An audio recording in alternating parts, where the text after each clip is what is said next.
ఈ మధ్య కాలంలో తెలుగు రాష్ట్రాల్లో ఎక్కువగా చర్చనీయాంశమైన అంశం డ్రగ్స్. కార్పొరేట్ స్కూళ్లలోని విద్యార్థులు కొంతమంది డ్రగ్స్ కు బానిసలవుతున్నారని, అదేవిధంగా సినీ ప్రముఖులు సైతం చాలా మంది డ్రగ్స్ కి అలవాటు పడ్డవారేనని, డ్రగ్స్ విరివిగా తీసుకుంటూ ఉన్నారని ఈ మధ్య మీడియాలో ఎక్కువగా వరుస కథనాలు వస్తూ ఉన్నాయి. ఈ అంశానికి సంబంధించి సిట్ అధికారుల ముందు సినీ ప్రముఖులు కొంతమంది విచారణలో కూడా భాగస్వాములు అవుతున్నారు. విచారణలో కూడా కొన్ని సీరియస్ అంశాలు ప్రస్తుతం వెలుగులోకి వస్తున్నాయి. కొరియర్ల ద్వారా కూడా డ్రగ్స్ సరఫరా జరుగుతోందని, ఈ అంశాన్ని చాలా సీరియస్ గా తీసుకోవాల్సిన అవసరం ఉందని ప్రజలు భావిస్తున్న నేపథ్యంలో ప్రస్తుతం ఒక విశిష్ట అతిథి భారత్ టుడే స్టూడియోలో ఉన్నారు. వారే ప్రవాస భారతీయులు, ప్రముఖ వైద్యులు శ్రీ డాక్టర్ రాఘవేంద్ర ప్రసాద్ గారు. నమస్కారం రాఘవేంద్ర ప్రసాద్ గారు. ముందుగా రాఘవేంద్ర ప్రసాద్ గారు, ఫస్ట్ డ్రగ్స్ వ్యవహారానికి సంబంధించి కార్పొరేట్ స్కూళ్లలో చిన్న పిల్లలు డ్రగ్స్ కి బానిసలవుతున్నారని, అసలు అడల్ట్స్ టీనేజ్ లో కూడా రాని పిల్లలు కూడా డ్రగ్స్ తీసుకుంటూ ఉన్నారని, సినీ ప్రముఖులు చాలా మంది సినిమా ఇండస్ట్రీలో ఉన్న వాళ్ళు డ్రగ్స్ కి బానిసలైపోయారని ఇటువంటి వార్తలు ఎక్కువగా వినిపిస్తూ ఉన్నాయి. ప్రస్తుతం ఈ డ్రగ్స్ ని అనే అంశాన్ని ఒక వైద్యుడిగా మీరు ఎలా చూస్తారు? ఇప్పుడు జరుగుతున్న తీరుతెన్నులపైన మీ అభిప్రాయం ఏంటి? మనకి appropriate reaction, appropriate action and inappropriate hyper reaction. Reaction is a problem always. Appropriate action is necessary. So కనీసం ఈ రోజైనా, అంతకు ముందేమో అండర్ ద కార్పెట్ జరుగుతుంది, ఇదంతా మనకు తెలియకుండా జరుగుతుంది. ఆ తెలియకుండా జరుగుతున్న అంశాలు ఇప్పుడు బయటికి ఓవర్ఫ్లోగా బయటకు వచ్చింది అంశం. ఒక రకంగా మన అదృష్టం అని చెప్పుకోవాలి. ఎందుకంటే లేకపోతే సాగిపోతానే ఉంటుంది, మనకేమి ప్రాబ్లం లేదని అందరూ ఏమి చేయరు దాని గురించి. ఈరోజు ఇది సర్ఫేస్కి వచ్చింది. వచ్చినప్పుడు మనం యాక్షన్ చేయాలా, లేకపోతే దాని గురించి మనం ఏమన్నా చేయాలా, లేకపోతే మనం ఇన్అప్రోప్రియేట్ గా రియాక్ట్ అయితే then it will cause more problems. అంటే ఇప్పుడు ఇన్అప్రోప్రియేట్ గా రియాక్ట్ అవుతున్నారంటారా? అంటే కొంత మంచి జరుగుతున్నది, కొంచెం చెడు జరుగుతున్నది. అది ఎట్లా జరుగుతుందంటే, డ్రగ్ యూజర్ ఒకడు, డ్రగ్ పెడలర్ ఒకడు. పెడలర్ అంటే వాడు వ్యాపారం చేస్తాడు. వ్యాపారం చేసేవాడిని కఠినంగా శిక్షించాలి, పట్టుకోవాలి, శిక్షించాలి. వాడికున్న కనెక్షన్స్ అన్నిటినీ ఆరా తీయాలి. అది అప్రోప్రియేట్, దాని క్వశ్చనే లేదు. ప్రపంచంలో ఎక్కడైనా కూడా అదే జరుగుతుంది. కానీ డ్రగ్ యూజర్ ఎవడు? యూజర్ అంటే వాడేవాడు దానికి బానిసయ్యాడు. జనరల్ గా బిగిన్ చేసేది మొదలు పెట్టినప్పుడు ఏదో ఒక రకమైన మత్తు కోసం పీర్ ప్రెషర్ తోటి మొదలు పెడతారు. అటువంటి మొదలుపెట్టి విక్టిమ్ అయిన వాడిని మనం వాడికి ఏది పెడలర్స్ తోటి ఈక్వల్ గా ట్రీట్ చేసి వాడిని మనం పబ్లిక్ గా వాడి పేరంతా వెదజల్లి వాడిని ఇన్సల్ట్ చేస్తే, నాకు ప్రాబ్లం ఉంది, నేను ట్రీట్మెంట్కి వెళ్తాను, లేకపోతే రీహాబ్కి వెళ్తాను అని వచ్చి బయటకు తనంతటి తను వచ్చేవాళ్ళు కానీ తక్కువ అవుతారు. అంటే సీక్రెట్ గా వాడేవాళ్ళు ఎక్కువ అవుతారు. తనకు ఉన్న ప్రాబ్లం ని యాక్సెప్ట్ చేసి ట్రీట్మెంట్ కి వచ్చేవాళ్ళు తక్కువ అవుతారు. ఓకే, అంటే డ్రగ్స్ తీసుకున్న వాళ్ళని ఒక రోగగ్రస్తుడిగానే చూడాలా? మిగతా రోగం ఎట్లనో ఇది కూడా ఒక డిసీజ్ అంతే. అందుకనే పేర్లు మార్చారు. ఇంతకుముందు ఎడిక్ట్ అనేవాళ్ళు, ఆల్కహాల్ అడిక్ట్, డ్రగ్ అడిక్ట్ అని. ఇప్పుడు అట్లా కాదు, ఆల్కహాల్ యూజ్ డిజార్డర్. చూడండి, ఆ వర్డ్ లోనే సాఫ్ట్నెస్ ఉంది. We're showing compassion to the person who is using it. Alcohol use disorder. ఇంతకుముందు ఏమనేవాళ్ళం? ఆల్కహాల్ ఎడిక్ట్ అనేవాళ్ళం. Drug order, it's medical problem. So diabetes, high blood pressure వచ్చిన వాళ్ళని మనం టీవీలో చూపెట్టి వీళ్ళందరూ డయాబెటీస్ వచ్చింది అని అనగానే that's a disease. They go to a doctor, identify, they get treated and all that. This is no difference. అందుకని పెడలర్స్ ని చూసే విధంగా వీళ్ళని చూడకూడదు. సో అది సెపరేషన్ ఈజ్ వెరీ నెసెసరీ. మన హైపర్ రియాక్షన్ లో ఏమవుతున్నాం అంటే వీళ్ళని వాళ్ళని కలుపుతున్నాం. ఇది ఒక్క సినీ పరిశ్రమకే సంబంధించింది కాదు, ఒక్క స్కూల్ కి సంబంధించింది కాదు. ఇది దేశవ్యాప్తంగా ఉన్న సమస్య. ప్రపంచీకరణ జరిగినప్పుడు ప్రపంచంలో ఏ మూల జరిగేది అన్ని చోట్లకి వ్యాపించే డేంజర్ ఉన్నది. మంచి ఉన్నది, చెడు ఉన్నది. మేమేం చేసాము, వలస వెళ్ళి ఇక్కడ మంచిని తీసుకొని వెళ్ళి మాతో తీసుకెళ్ళాము. అక్కడ మంచిని మేము నేర్చుకున్నాము. ఇది వాళ్ళ వేరే వర్క్ ఎథిక్ ఇవన్నీ నేర్చుకొని బాగుపడ్డాం.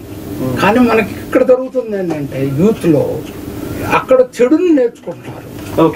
అక్కడ ఉన్న చెడును వాళ్ళు గుర్తించి వాళ్ళు బాగుపడుతున్నారు దాని మీద యాక్షన్ తీసుకొని. అందుకని అమెరికాలో డ్రగ్ యూజ్ తగ్గింది, ఆల్కహాల్ యూజ్ తగ్గింది. మనకేమో 55% పెరిగింది మనకి. ఓకే, అయితే మీరు అన్నట్టుగా సార్ డ్రగ్ యూజ్ చేస్తున్న వాళ్ళు, డ్రగ్స్ తీసుకుంటున్న వాళ్ళని, డ్రగ్స్ ఎవరైతే వ్యాపారం చేస్తున్నారో అందిస్తున్నారో వాళ్ళని ఒకే ఘటన కట్టకూడదు అంటున్నారు. కార్పొరేట్ స్కూల్లోని విద్యార్థుల విషయంలో గోప్యత పాటించారు ఇక్కడున్న పోలీస్ ఆఫీసర్స్. బట్ వేరే సినీ ప్రముఖుల విషయంలోకి వచ్చేసరికి అది సినీ ప్రముఖులు వీళ్ళు వస్తున్నారు, విచారణకు హాజరవుతున్నారు అన్న కోణంలో వచ్చేసరికి విచారణ అనేసరికి వాళ్ళని నిందితుల కోణంలోనే చూస్తున్న పరిస్థితి కూడా వచ్చింది. ఇది తప్పు అంటారా? A person accused is a gentleman till they prove it. Okay, మనకి బెనిఫిట్ ఆఫ్ డౌట్ పర్సన్కి ఇవ్వాలి. అట్లా కాకుండా నువ్వు విచారణ జరిగేటప్పుడు వాడు బుద్ధాయని కానీ వాడు నిందితుడు దానికి ఇది కాదు కదా. సో వాళ్ళని అప్పుడు దాకా జెంటిల్మెన్ గానే చూడాలి. రైట్. అయితే అగ్రరాజ్యమైన అమెరికాలో లీగల్ సిస్టమ్ ప్రకారం ఈ డ్రగ్స్ విషయంలో ఎలా డీల్ చేస్తారు? డీలర్లని ఎలా డీల్ చేస్తారు? డ్రగ్స్ యూజర్స్ కి డీలర్స్ ని కఠినంగా శిక్షిస్తారు. ఇక్కడ లాగానే there is no difference. Whereas drug user name the emphasis on treatment and rehab. అది మనకు లేదు. రెండోది ఏంటంటే నేషనల్ పాలసీ అవసరం. ఇప్పుడు వాళ్ళు ఒక చిన్న ఎగ్జాంపుల్ చెప్తున్నాను. నేను యుఎస్ నేవీలో ఐ వాజ్ ఎ డాక్టర్ అయినప్పుడు యుఎస్ నేవీలో పెద్ద ప్రాబ్లం ఉండేది, ఏది ఆల్కహాల్ ప్రాబ్లం. ఎందుకంటే వాళ్ళకి అది నేవీ కల్చర్. అది every Friday evening they call it happy hour. అంటే నేరుగా ఆఫీసర్స్ క్లబ్కి వెళ్ళి తాగి తర్వాత ఇంటికి వెళ్తారు. వీళ్ళంతా వెరీ యంగ్ ఆఫీసర్స్. వాళ్ళు 18 ఏళ్ళకో 20 ఏళ్ళకో జాయిన్ అయ్యి 40 ఏళ్ళకి రిటైర్ అవుతారు. బట్ వాళ్ళు మళ్ళీ దేశానికి అవసరం, ఏదైనా వారు వస్తే మళ్ళీ వీళ్ళని రీకాల్ చేయాలి. పైలట్స్ వీళ్ళంతా ఎంతో ఖర్చు పెట్టి గవర్నమెంట్ ట్రైన్ చేస్తుంది.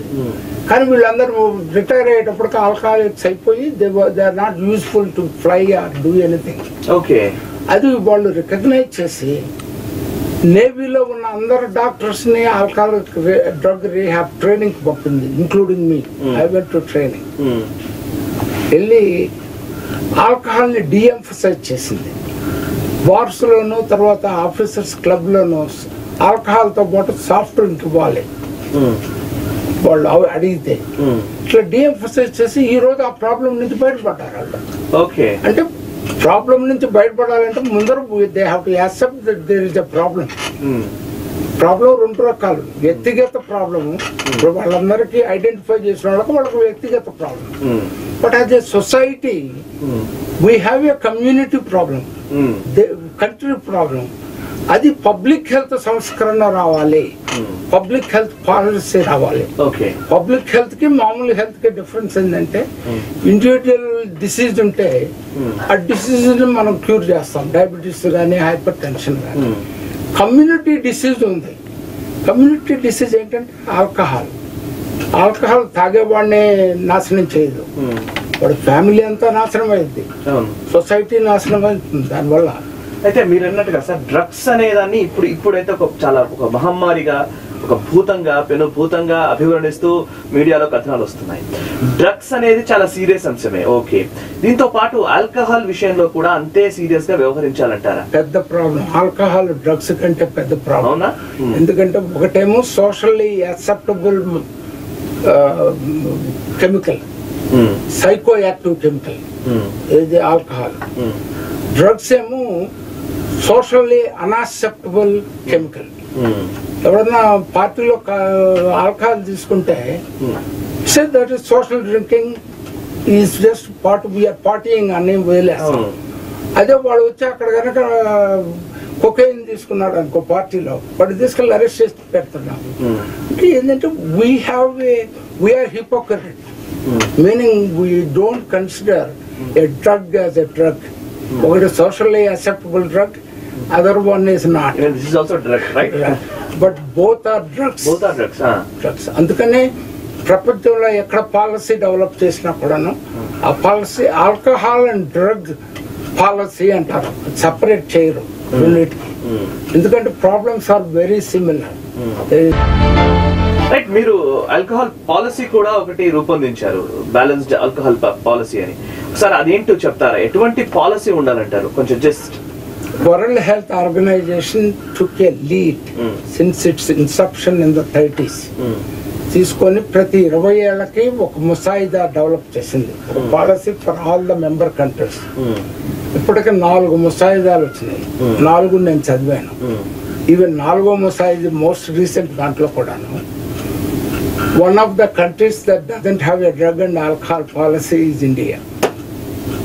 పాలసీ లేదు. రెండో ప్రాబ్లం ఏంటంటే మనకి గణాంకాలు కావాలి, ఎంతమంది తాగుతున్నారు, ఎంతమంది ఆల్కహాల్ వాడుతున్నారు, ఎంతమంది ప్రాబ్లం డ్రింకర్స్, ఇవన్నీ గణాంకాలు అందులో క్లియర్ గా రాసింది ఆ పాలసీలో. ఏమనంటే ఇండియాలో 70% ఉన్న గణాంకాల కంటే 70% ఎక్కువ వాడుతారు అని. ఎందుకంటే అవి బయటికి రావు. అంటే మన లెక్కేసుకునే దానికి ఇంకా 70% మిస్ అవుతున్నాం, లెక్కలు ఓన్లీ 30% అని చెప్పి వాడు బ్రాకెట్ లో పెట్టాడు ఇండియాలో. ఈ రోజు కూడా సరైన గణాంకాలు లేవు. అందుకని in this trip I'm going to go to some villages and get my own input what is happening in the villages అని. మనం జనరల్ గా 6% ఆల్కహాల్ ప్రాబ్లం ఉందనుకుంటే నేను అనుకోవటం much higher with our policy. ఇంకొకటి ఏంటంటే సోషల్ కాస్ట్ గురించి మనం ఆలోచించడం. ఏదో 12,000 కోట్ల అన్నిటికంటే ఎక్కువ రెవెన్యూ వస్తుంది షార్ట్ టర్మ్ లో అని చెప్పి ఆంధ్రాలో 12,000 కోట్లు వస్తుంది, తమిళనాడుకి 20 పైనే వస్తుంది. సో ఈ రెవెన్యూ గురించి అనుకుంటున్నారు కానీ social cost of alcohol and drugs ఆలోచించాలి. సోషల్ కాస్ట్ అంటే 4 ఏళ్ళు లైఫ్ ని తరిగిస్తుంది. 4 ఏళ్ళు. ఒక పైలట్ ఉన్నాడు, వాడు 4 ఏళ్ళు ముందర చనిపోతే ఎయిర్ ఫోర్స్ పైలట్ ఆల్కహాల్ వల్ల. వాడిని ట్రైన్ చేసావు, మళ్ళీ వాడు చనిపోగానే ముందర చనిపోతే మళ్ళీ ఇంకొకటి ట్రైన్ చేయాలి, అదంతా ఖర్చే కదా. వాడు హెల్త్ ప్రాబ్లమ్స్ వచ్చినాయి, ట్రీట్మెంట్ గవర్నమెంట్ పడుతున్నది. వాడు సంవత్సరానికి ఒక 20 రోజులు ఎగ్గొట్టాడు వర్క్ వెళ్ళకుండా తాగి పడుకొని, అదంతా వర్క్ నష్టం. వాడు ఎఫిషియన్సీ నష్టం. వాడు 100% పని చేయలేకపోయినప్పుడు హ్యాంగ్ ఓవర్ లో వాడు 60-70% పని చేస్తే దేర్ ఇస్ అ లాస్. ఇవన్నీ క్యాలిక్యులేట్ చేస్తే నేను out of interest I calculated. ఆంధ్రాలో 16,000 కోట్లు సంవత్సరానికి ఆల్కహాల్ వల్ల నష్టం మనం ఖర్చు పెట్టేది. ఆదాయం 12,000 కోట్లు. 12,000 కోట్లు ఆదాయం వస్తుంది ఎక్సైజ్ వల్ల, 16,000 కోట్ల నష్టం వస్తుంది.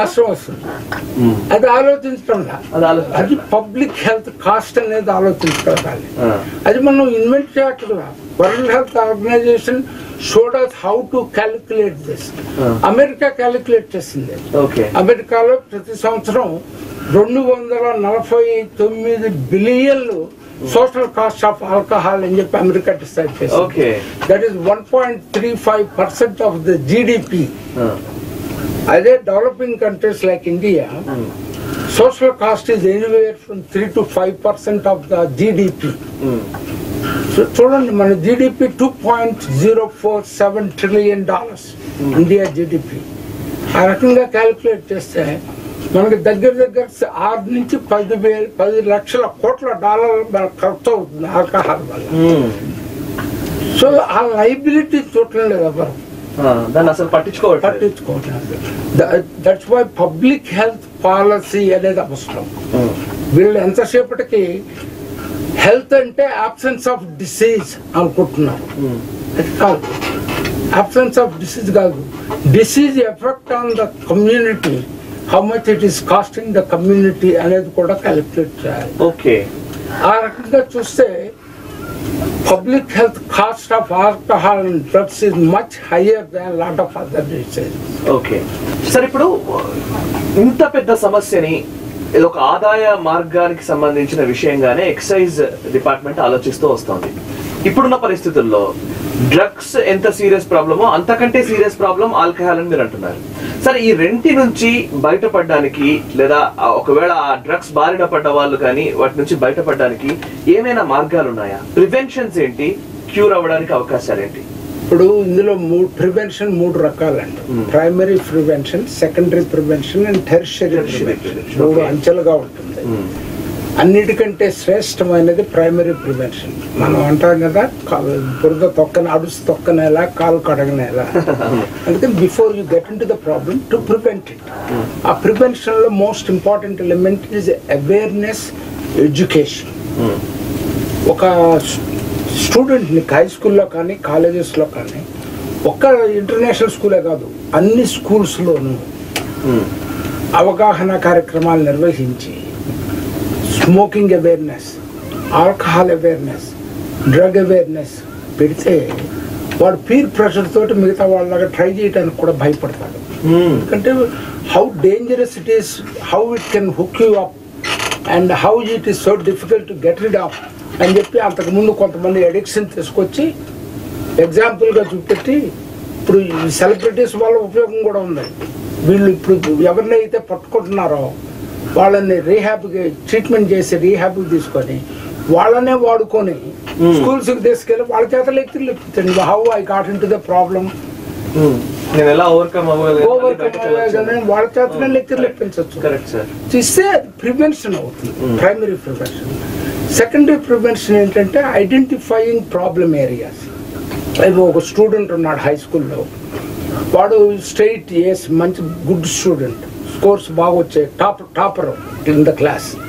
సడన్గా వాడు స్కోర్స్ డౌన్ అవుతున్నాయి, ఒక సబ్జెక్ట్లో ఫెయిల్ అయ్యాడు అనగానే it is a red flag. ఎందుకు వీడు ఇంత మంచి స్టూడెంట్ సడన్గా వాట్ హ్యాపెన్ అనేది టీచర్కి అనుమానం రావాలి. ఎంక్వైరీ చేస్తే ఇప్పుడు వాడు కనుక మరొకనా తాగుతున్నాడు అనుకో రోజు, కొన్నాళ్ళు తాగితే వాడికి మతిమరుపు వస్తుంది, forgetfulness, you can't remember things. అది వాడి స్కోర్స్లో కనపడేది. వీళ్ళందరూ స్కూల్స్ ఏం చేస్తున్నాయి, వీళ్ళందరూ స్కోర్స్ అంతకుముందు ఒక రైతులో ఉన్న వాళ్ళు సడన్గా పడిపోతాయి, ఈ డ్రగ్స్ వీటికి అలవాటు పడినాడు. So teachers should know how to recognise. But teachers కూడా ఇటువంటి లెక్చర్స్ కావాలి, హౌ టు ఐడెంటిఫై. పేరెంట్స్ కావాలి. పేరెంట్స్ వాడు మామూలుగా ఒక డిసిప్లైన్గా పొద్దున్నే 7 లేసేవాడు, వాడు 9-10 దాకా లేవలేకపోతుంటే something is happening, he doesn't come late in the night, ఇవన్నీ జరుగుతుంటే సంథింగ్ ఈజ్ హ్యాపెనింగ్ అని పేరెంట్స్కి తెలియాలిగా, హౌ టు రికగ్నైజ్. సో ఇదంతా అవగాహన రావాలి. So early detection and treatment and rehab is the secondary prevention. Tertiary prevention అంటే you have ample treatment facilities అవన్నీ ఉండాలి, అవి ఇప్పుడు లేవు, అవన్నీ క్రియేట్ చేయగలగటం టెర్షరీ ప్రివెన్షన్. పాలసీ రావాలి. Policy is before all these preventions. అంటే బిఫోర్ అవగాహన కార్యక్రమాలు జరగాలంటే గవర్నమెంట్ పాలసీ ఉండాలి కదా, గవర్నమెంట్ ఒక పాలసీ నిర్దిష్టమైన పాలసీ ఉండాలి. ఆ పాలసీ ఇప్పుడు లేదు. మనకి కొన్ని ప్రత్యేకతలు ఉన్నాయి ఈ ప్రాబ్లంలో కూడా. ప్రపంచంలో డ్రింకర్స్ 3 రకాల సబ్స్టెన్సెస్ తాగుతారు, spirits, beer and wine. Spirits తాగే కంట్రీస్ ఇండియా లాంటివి. మనకెప్పుడు బ్రాందీలు, విస్కీలు తాగే గొడవ మంది. అమెరికాలో ఎక్కువ బీర్ తాగుతారు, యూరోప్ అంతనేమో ఎక్కువ వైన్ తాగుతారు. Beer, wine only 6 to 4% alcohol. మన స్పిరిట్స్ 100% ఆల్కహాల్. ఇది అందులో మన అలవాటు కూడా, మన the way we drink is also very dangerous. That's called binge drinking. వాడు ఏం చేస్తాడు, 2 వారాలు తాగడు, నాకేం అలవాటు లేదు, ఎప్పుడైనా పార్టీ చేసినప్పుడు తాగుతానంటాడు. ఆ తాగినప్పుడు మాత్రం తాగి పడిపోయిన దాకా తాగుతాడు. వాడు తాగకుండా ఒక కొంచెం గ్లాస్ సగం మిగిల్చాడు అనుకో, 2వ వాడు తెచ్చి పోస్తాడు దాంట్లో, ఇంకొంచెం తాగరా అని ఎంకరేజ్ చేస్తాం. సో మన అది మార్చగలగాలి. How to responsibly drink. First you should abstinence, no drinking. But if you have to drink, how to drink responsibly, when to stop. ఇదంతా ఎడ్యుకేషన్లో రావాలి. రెస్పాన్సిబుల్ డ్రింకింగ్ అంటే. Binge drinking is the most dangerous type of drinking. Binge drinking. వాడు నాకేంది అలవాట్లేదు, నేను ఎప్పుడన్నా నెలకొకసారి తాగుతాను అంటే, ఆ నెలకొకసారి తాగేవాడు రోజు ఒక డ్రింక్ తీసుకున్నవాడు కంటే, 1-2 డ్రింక్స్ తీసుకున్నవాడు వాడు మోర్ డ్యామేజ్ అవుతుంది బింజ్ డ్రింకింగ్. ఎందుకంటే acute poisoning of the body జరుగుతుంది, high volume of drinking suddenly. అది చాలా మందికి తెలియదు. అది అది అవగాహనతో రావాలి, ఎంతో ఎడ్యుకేషన్ రావాలి. అంటే దానికి ప్రోగ్రామ్ కావాలి అది చెప్పాలంటే. ఈరోజు నేను ఒక్కడిని తిరుగుతూ అక్కడక్కడ మాట్లాడుతున్నాను, బట్ గవర్నమెంటల్ ప్రోగ్రామే రావాలి అటువంటి దాన్ని. గవర్నమెంటే దాన్ని ఇనిషియేటివ్ తీసుకొని ఖచ్చితంగా బాధ్యతాయుతంగా. అందుకనే అది ఇప్పుడు లేదు. అటువంటిది క్రియేట్ చేయడానికి నేను ఇది రాసింది, బ్యాలెన్స్డ్ ఆల్కహాల్ పాలసీ అని రాసింది. ఇందులో ఏంటంటే it's nothing new. World health organisation ప్రతి 20 ఏళ్ళకి ఒక ఇది రాసింది. ఇప్పుడు most recent is the 4th one. వాటిలో ఉన్న అంశాలని అంటే what works what doesn't work అనేది అందులో ఉంది. I don't have to reinvent the wheel, what doesn't work. కానీ మన ఈ పరిస్థితులు నేను అర్థం నాకు తెలుసు కదా. సో ఇది మనకి ఇండియానే ఇచ్చేసి these are the policies we should have అని చెప్పి నేను రాశాను. సో అది రేపు నేను చంద్రబాబు గారితో మాట్లాడి ఆయనకి చెప్దాం అనుకుంటున్నాను. పర్టికులర్ కన్సర్న్ నాకేంటంటే quantity of drinking. Andhra Pradesh drinks about 34.5 liters per year per head average now. Soviet Union, which is the highest in the world, drinks 17. And Soviet Union ki double అవుతున్నాం. అంటే ఆ per head per capital drink will tell how dangerous it is to the society అనేది. So that's why I decided that it is most dangerous to Andhra Pradesh. సొసైటీలో ఉన్న ఇప్పుడు ప్రస్తుతం ఉన్న పిల్లలకి కానీ తల్లిదండ్రులకు కానీ మీరు ఇచ్చే మెసేజ్ ఏంటి? ఇప్పుడున్న పరిస్థితుల్లో ఈ డ్రగ్స్ ఈ వ్యవహారంలో గందరగోళ స్థితిలో అయితే ఖచ్చితంగా కనబడుతున్నాయి. ఇప్పుడున్న పరిస్థితుల్లో వాళ్ళకు ఒక మెసేజ్ ఏమిస్తారు? ఈ రోజు ఉన్న జనరేషన్ ఐప్యాడ్ జనరేషన్, వాళ్ళు ఫేస్బుక్ జనరేషన్. ఫేస్బుక్ లో మంచి జరుగుతుంది, చెడు జరుగుతుంది. ఈ జనరేషన్ 10 మంది కూర్చొని ఉంటే 10 ఐప్యాడ్లు 10 ఫోన్లు తీసుకొని ఇంటర్నెట్ మీద సర్ఫ్ చేస్తుంటారు. ఒకరినొకరు మాట్లాడుకోరు. ఒకరికొకరు మాట్లాడుకున్నా చాటింగ్ దీంట్లో ఇంటర్నెట్ ద్వారా అవుతుంది. So they have the knowledge, problem లేదు. గూగుల్లో ఉన్న నాలెడ్జ్ అంతా ఎక్వైర్ చేస్తున్నారు, but interpersonal skills are lacking, and as a result all these problems are creeping up. Andukani the family that doesn't eat together doesn't stay together. నీకు ఎంత డబ్బు ఉన్నా ఏమున్నా కూడాను ఇప్పుడు ఏమవుతుంది, ఫ్యామిలీలో ఒక్కోళ్ళు ఒక్కో ఛానల్లో చూస్తుంటారు, ఒక్కోళ్ళు ఒక్కో ఫోన్లో మాట్లాడుకుంటుంటారు, కలిసి కూర్చునే విధానం లేదు, ఒక్కోళ్ళు ఒక్కో టైంకి వచ్చి తింటున్నారు. So the prosperity we are getting into మనకి ప్రాబ్లం క్రియేట్ చేస్తుంది. అందుకని మనకి వాల్యూస్ తోటి ప్రాస్పరిటీ రావాలి. So the values, incorporating those values, identified problems గురించి అవగాహన సైమిల్టేనియస్ గా ఎడ్యుకేషన్ సిస్టమ్ లో ఇన్కార్పొరేట్ కావాలి అనేది.